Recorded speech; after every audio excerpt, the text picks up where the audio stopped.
Kaway-kaway sa mga may melasma dyan na nawala na ng pag-asa na akala nila ay hindi na mawawala ang melasma.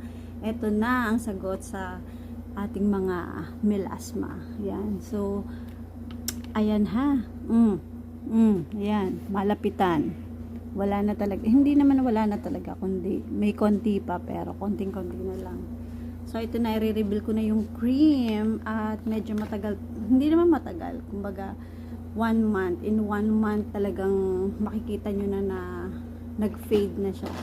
So, for 2 weeks, ginamit ko siya ng morning and evening.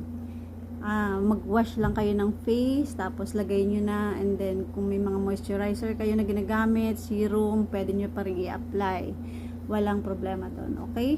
Tapos, huwag nyo kalimutang mag-sunblock kapag sa umaga kayo naglagay. Tapos, ang paglalagay ng sunblock, hindi lang isang beses, kundi every 2 hours, nilalagay nyo. Kahit nasa bahay lang kayo, nagluluto, nainitan pa din yan. Okay? So, ito na. Ready na kayo? Ayan. Tama ba?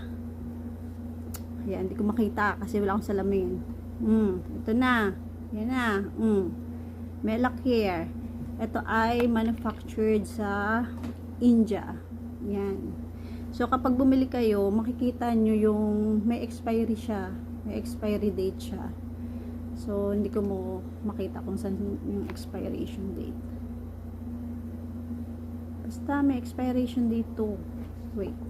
So, nasa box yata yung expiration. Ayan. Tapos, nakalagay dito, gamitin daw to as prescribed by physician. So, wala naman tayong physician. So, kanya-kanyang diskarte na lang. Basta yun ang ginawa ko. In-apply ko lang siya directly sa melasma. Tapos, nung 2 weeks yon, after 2 weeks, lahat na siya, sobrang manipis lang. In-apply ko na siya sa buong face. Yan, sa noo, tsaka sa leeg din. Kasi, syempre, may iiwan. Kasi, namumuti din siya eh.